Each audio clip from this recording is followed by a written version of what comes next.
Whispers on Steel, Book 1 of the Railway Inheritance, written by Melody Gilly, Chapter 9. Photographers' flashbulbs erupted as Sullivan Von Vogel used oversized silver shears to cut the ceremonial ribbon stretched across the refurbished Yorkshire Central Station. Applause rippled through the crowd of dignitaries, local officials and railway enthusiasts gathered for the grand reopening of the Von Vogel line's main terminal. A historic day for Yorkshire, Sullivan announced, his voice carrying confidently through the restored Victorian concourse, and a testament to the enduring value of our railway heritage. From his position at the edge of the platform, James Morrison watched with calculated approval. The older man's silver hair caught the morning sunlight streaming through the newly cleaned glass ceiling, his tailored suit marking him as distinctly separate from the tweed-clad local businessmen clustered nearby. Sullivan navigated the subsequent press conference with practiced charm, fielding questions about economic benefits, preservation efforts, and timeline expectations. His responses highlighted the restoration's legitimate aspects: tourism potential, historical preservation, and local employment, while neatly sidestepping inquiries about Morrison Transport's involvement in financing the project. The Von Vogel lines represent more than mere transportation infrastructure, he told the assembled journalists. They connect our past to our future, reminding us that progress often requires revisiting and repurposing what previous generations built. Only those who knew him intimately might have noticed the slight tension in his shoulders, the occasional microsecond pause before certain answers.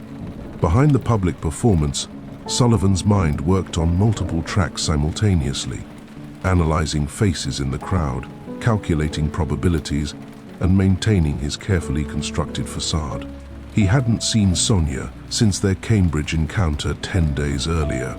The separation was deliberate, tactical distance while he investigated Morrison's operations and sought leverage that might eventually allow him to approach her from a position of greater security. His private investigators reported her movements daily, visits to local archives, tea with Professor Whitcomb, who had surprisingly traveled to Yorkshire, and long walks along the abandoned spur lines with her uncle. The details of her routine haunted his nights at Whispering Pines: Sonia browsing bookshops, Sonia sketching the moors, Sonia reading in the village cafes. Each report strengthened his resolve to create a future where she might safely enter his world without being consumed by its darkness. After the ceremony, Sullivan joined Morrison in the station's newly renovated private offices, once his uncle Sebastian's domain. The room had been meticulously restored to its 1940s appearance. Oak paneling, brass fixtures, and period-appropriate furnishings. Only the discreet modern telephone and hidden security system betrayed the contemporary purpose beneath the historical veneer. Impressive performance, Morrison observed, pouring 2 glasses of scotch from a crystal decanter. The board members seemed appropriately enthusiastic. Public support simplifies regulatory oversight, Sullivan replied, accepting the offered drink. The heritage angle provides excellent cover for the line's real potential. Morrison smiled slightly. Indeed, speaking of which, there's a matter requiring your personal attention this evening. He slid a thick folder across the polished desk. Sullivan opened it, scanning the contents with practiced neutrality, despite the details within shipping manifests for what appeared to be agricultural equipment bound for Hamburg, then onward to Leningrad, via recently established Baltic shipping routes. Specialized machinery requiring specialized handling, Morrison explained, watching Sullivan's reaction carefully. The Russian agricultural minister has paid handsomely for discreet delivery outside official channels. Certain components might trigger unfortunate diplomatic complications if processed through conventional customs. Sullivan studied the technical specifications with a growing understanding. The harvesting equipment contained precision machined parts consistent with advanced weapons systems, not nuclear, but certainly military-grade technology, prohibited under current export restrictions. You want me to personally oversee the transfer, Sullivan concluded, closing the folder. A test run on our newly restored private line, Morrison confirmed, departing at midnight from the Holt Harrogate junction. The official inaugural freight service doesn't begin until next week, so our midnight special won't appear in any public schedules. The echo of his uncle's wartime operations wasn't lost on Sullivan. The midnight freight, the unofficial cargo, the careful documentation obscuring its true nature. History repeated itself along the same steel rails. "May I ask the real contents?" Sullivan inquired, though he already knew. Morrison's expression remained impassive. "Does it matter? The compensation structure remains the same regardless. Knowledge allows for appropriate contingency planning," Sullivan countered smoothly. "Different cargo requires different security protocols." A moment of evaluation passed between them before Morrison nodded slightly. "Helicopter engine components and targeting systems. Officially prohibited under the NATO restrictions, but highly desired by our friends in the East. The packaging has been designed to appear as agricultural equipment to all but the most specialized inspectors. And if we're inspected, we won't be." Morrison's confidence was absolute. The relevant authorities have received documentation for a test run carrying construction materials. The actual cargo will be loaded at the private siding at Whispering Pines, where your great-grandfather so thoughtfully constructed a direct connection to the main line. Sullivan maintained his professional demeanor, though his mind rapidly calculated implications.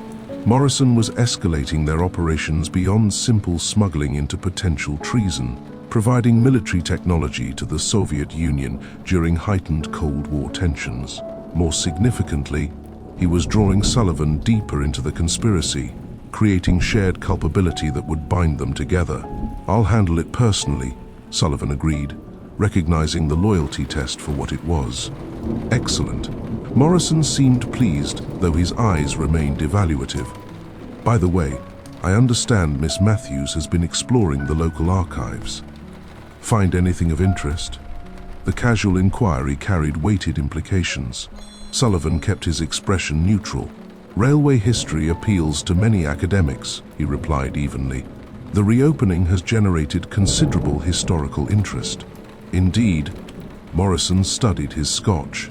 Her mother shared a similar curiosity about railway operations, though Helena's investigations ultimately proved problematic for all involved.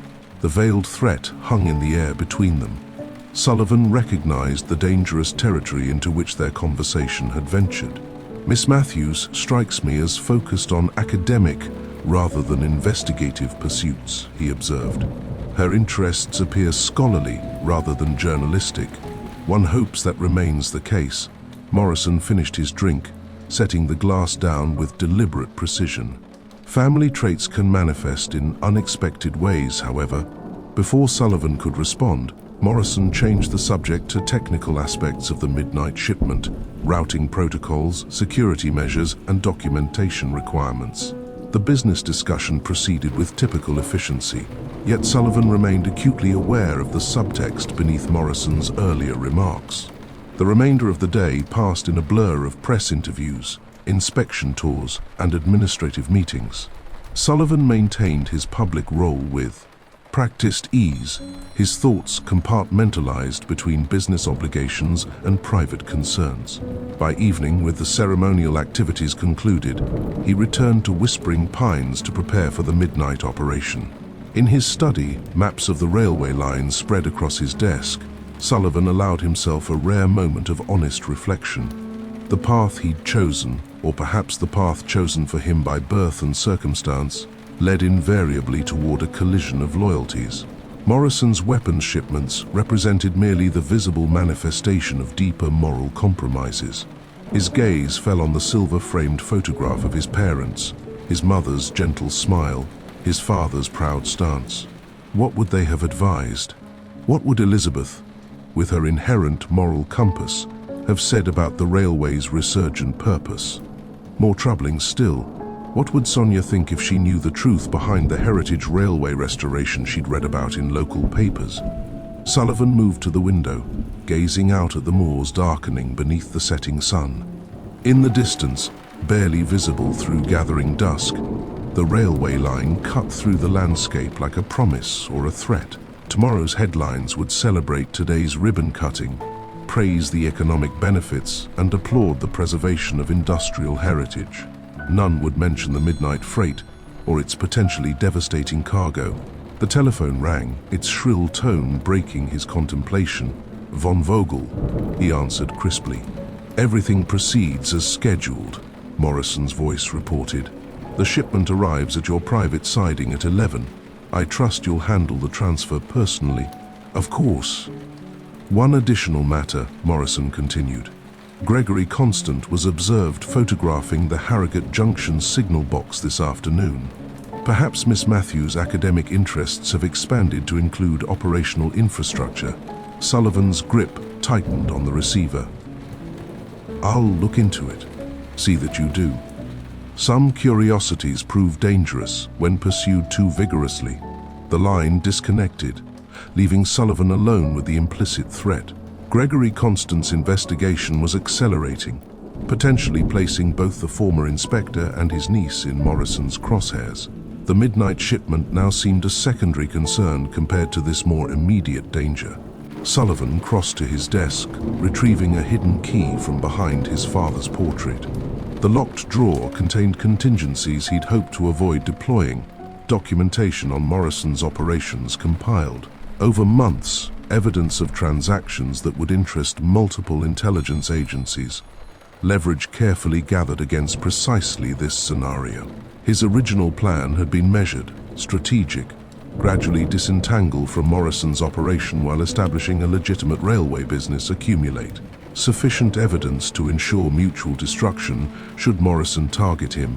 Approach Sonia only when he could offer a future uncomplicated by his current associations. Now Gregory's accelerating investigation threatened to collapse that timeline, forcing Sullivan's hand before his position was secure. As darkness settled over Whispering Pines, Sullivan made a decision. After tonight's shipment, he would approach Sonia directly. The risks remained significant, but allowing her to continue investigating blindly presented greater dangers. If he could control the narrative, perhaps he could protect her while salvaging something from the inevitable conflagration when Morrison's operations finally faced exposure. He opened another drawer, retrieving the pink silk scarf he'd purchased for her weeks earlier. A twin to the first, yet different. The golden birds now in flight toward, rather than away from each other. A small symbolism that had seemed meaningful when he'd commissioned it. Sullivan carefully folded the scarf, placing it in an inner pocket. Tonight, he would oversee Morrison's weapons shipment, fulfilling his expected role one final time. Tomorrow, he would begin the delicate process of extricating himself from Morrison's web while drawing Sonia into the protection of his confidence. The grandfather clock in the hall struck 9, its deep tones echoing through the empty mansion. In 2 hours, he would supervise the loading of prohibited weapons components onto a train bound for Soviet Russia.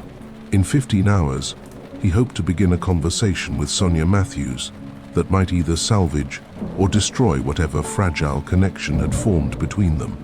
From somewhere in the house came the familiar, unexplained sound, a door closing, though no hand had touched it. The ghosts of Whispering Pines offering commentary, perhaps, on his precarious plans. Sullivan Von Vogel straightened his tie, checked his watch, and prepared for a night that would test both his loyalty to Morrison and his growing determination to forge a different path, one that might somehow include Sonia, despite the dangerous currents swirling around them all. Rain fell in relentless sheets as Gregory Constant made his way through London's docklands. Collar turned up against the downpour. The abandoned warehouse district had once bustled with wartime activity. Now it stood half derelict, a forgotten corner of the city where the occasional security lamp cast more shadows than illumination. Gregory checked his watch, then surveyed his surroundings with practiced efficiency. 2 decades of police work had honed his ability to identify surveillance. The newspaper vendor, who'd maintained his post despite the rain, the dark sedan parked at an odd angle 2 blocks back, the slight movement behind a warehouse window, He was being watched, though he'd expected nothing less. He turned down a narrow alley between towering brick buildings, counting doorways, until he reached the one marked with a faded chalk line. 3 sharp knocks, a pause, then 2 more. The prearranged signal that hadn't changed since 1945. The door opened just enough to admit him, closing immediately as he stepped inside. The cavernous space smelled of damp concrete and engine oil, a single bulb hanging from exposed rafters providing minimal light. In its glow stood a figure, tall, lean, face obscured by shadow. "You're late," the figure observed in a voice that carried the faintest trace of a German accent. "Unavoidable," Gregory replied, removing his rain-soaked hat. "Your message suggested urgency." Indeed, the figure moved forward, features becoming visible. A man in his 70s, face weathered but eyes sharp with intelligence. His right hand rested on a walking stick that Gregory knew concealed a blade. "Morrison has accelerated the timetable considerably. The Baltic shipments begin tonight." "Weapons?" Gregory asked. More concerning, the man extracted a sealed envelope from his jacket. "Military technology. Components that, when assembled, will provide a significant tactical advantage to Soviet air forces." Gregory accepted the envelope, tucking it securely inside his coat. "And the documentation?" "Shipping manifests, banking transactions, communications with the Russian agricultural minister, who is, of course, merely a front for military procurement." The man's expression hardened. "Morrison has compromised 3 British intelligence officers and at least 1 German border official. The network extends further than we initially believed. And Sullivan Von Vogel, increasingly involved in operational details. Tonight, he oversees the midnight shipment." The man hesitated. "There is another matter of concern. Morrison has taken unusual interest in your niece." Gregory's posture stiffened slightly. "Sonia?" "His surveillance of her movements exceeds normal operational security. My sources suggest his interest may be personal rather than tactical." The implications hung in the damp air between them. Gregory had long suspected James Morrison's connection to Helena went beyond professional association, but concrete evidence had remained elusive. "Time grows short," the man continued, glancing toward the door. "The documentation includes contact details for Whittington. He awaits your evidence before proceeding." Gregory nodded, understanding the subtext. Commander Whittington, his MI6 contact, required irrefutable proof before moving against someone with Morrison's connections. "And the photographs from 1941? Gregory asked. "Final page of the dossier. However, I advise caution in sharing them, particularly with your niece. Some revelations prove more destructive than illuminating." A distant siren wailed, prompting both men to glance toward the shuttered windows. "Our time expires," the man said, moving toward a rear exit. "Remember our agreement, Gregory. When this concludes, Dieter Hoffman officially remains deceased. My retirement continues undisturbed, provided Morrison faces justice. You have my word." The German, Sebastian von Vogel's supposedly dead contact from 1941, offered a curt nod before disappearing through the back door, leaving Gregory alone in the warehouse. 3 decades of investigation, of piecing together fragments of evidence, of pursuing justice for Helena, had led to this moment. Tomorrow, Gregory would contact Whittington with sufficient evidence to initiate official action against Morrison. Tonight, he needed to return to Yorkshire with all possible haste to protect Sonia from whatever designs Morrison might have regarding her. The rain had intensified as Gregory left the warehouse, navigating back through the labyrinthine alleys toward where he'd parked his Austin. The newspaper vendor had disappeared. The street was unnaturally empty despite being barely past 9 in the evening. His police instincts registered the wrongness immediately, the absence of pedestrians, the unusual stillness. He quickened his pace, keys already in hand, as he approached his vehicle. The documents inside his coat seemed to weigh heavily against his chest, Years of investigation culminating in paper evidence of treason, corruption, and perhaps answers about Sonia's parentage. The Austin's engine caught on the second try, windscreen wipers struggling against the downpour as Gregory pulled away from the curb. His mind worked methodically through the next steps. The 3-hour drive to Yorkshire, securing the documents, contacting Whittington, ensuring Sonia's safety. Each element required precise timing, particularly with Morrison's operation accelerating. He was halfway to the motorway when he noticed the headlights behind him. High beams despite the urban setting, maintaining exact distance through 3 turns. Amateur surveillance or deliberately obvious intimidation? Gregory executed a sudden left turn, watching as the vehicle behind matched his movement without the pretense of coincidence. "So that's how it is," he murmured, accelerating slightly. Too many years in police work had taught him the danger signs of imminent intervention. Someone had observed his meeting, had likely identified Hoffman, and had decided Gregory Constant had finally learned too much.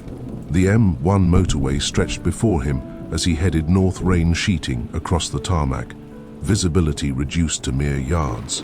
The pursuing vehicle maintained its position, neither closing distance nor falling back. Gregory checked his fuel gauge, 3/4 full, sufficient to reach Yorkshire without stopping if he drove economically. His thoughts turned to Sonia, to the documents against his chest, to the culmination of decades of investigation. So close to resolution, to justice for Helena, to answers for her daughter. His grip tightened on the steering wheel as he pushed the Austin harder, the small engine protesting as he accelerated past safer speeds. The impact came without warning, a tremendous crash from behind that sent his vehicle skidding across the wet pavement. Gregory fought for control as the Austin spun, tires losing traction, momentum carrying him toward the motorway's edge. Metal screamed against metal as a second impact struck the passenger side, pushing the small car into a violent roll. Pain exploded through Gregory's consciousness as the Austin came to rest on its roof, seatbelt cutting into his chest, warm blood trickling from his temple. Through shattered glass, he saw headlights approaching, then stopping. Car doors opening, footsteps on wet pavement. Gregory's police training asserted itself through pain and disorientation. The documents. With trembling fingers, he extracted the envelope from his inner pocket, shoving it beneath the loose upholstery of the driver's seat as the footsteps drew nearer. A torch beam cut through the rain, illuminating the wrecked Austin and Gregory suspended upside down within it. A figure approached, male, middle-aged, wearing a dark overcoat that shed water in rivulets. "Inspector Constant," the man said, his accent suggesting northern England. "You've had an unfortunate accident. Ministry business." Gregory managed through gritted teeth, feeling warm blood soaking his shirt. "My identification is irrelevant," the man finished, crouching to peer through the shattered window.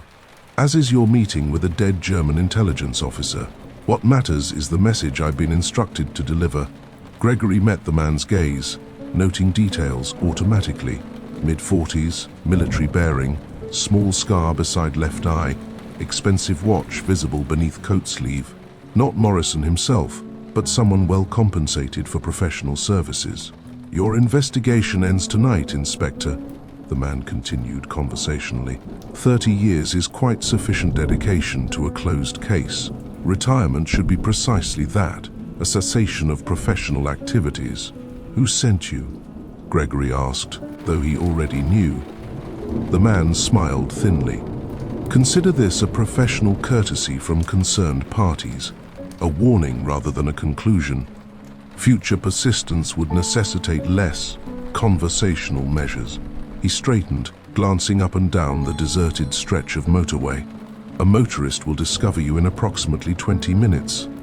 Sufficient time for reflection on priorities, yet not so long that medical attention will arrive too late."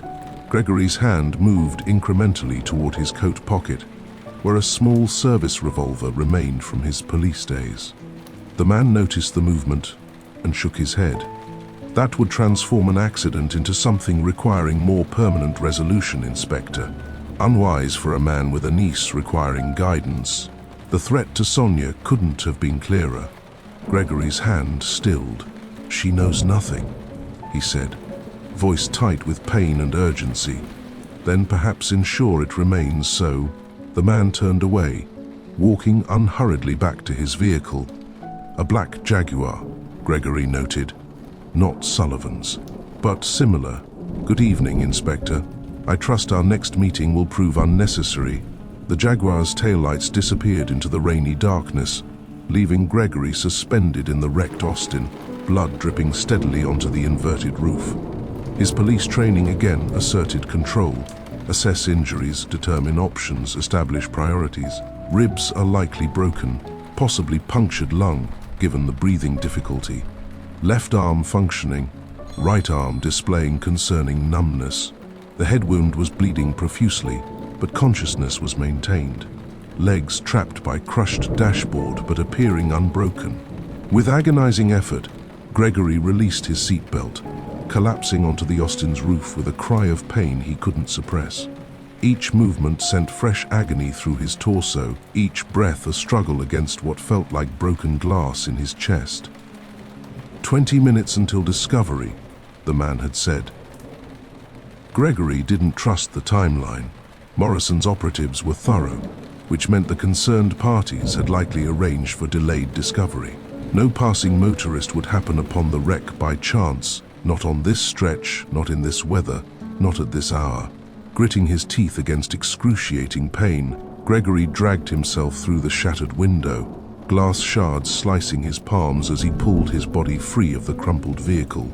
Rain immediately soaked his bloodied clothes, cold drops mingling with warm blood in a macabre counterpoint. The embankment rose steeply to his right, 15 feet of rain-slicked grass leading back to the motorway. To his left, a drainage ditch promised shelter from the elements but potential drowning, given the rainfall and his weakened state. Ahead and behind stretched empty fields. The nearest visible structure was a farmhouse perhaps half a mile distant, its lights barely visible through the downpour. Gregory began crawling toward the distant lights, each movement sending fresh waves of agony through his injured body. The documents remained, hidden in the Austin, safer there than with him should he lose consciousness. His priority now was communication, warning, and protection. Sonia remained unaware of Morrison's surveillance, of Sullivan's midnight shipment, of the accelerating danger as multiple forces converged on Yorkshire's resurrected railway lines. Gregory continued his painful journey toward the distant farmhouse. Each yard seemed to stretch endlessly, each movement a fresh lesson in agony. The rain continued falling, washing the blood from his face only for fresh rivulets to replace it. Behind him, the crumpled Austin contained evidence that could end Morrison's operation and possibly provide Sonia answers about her parentage.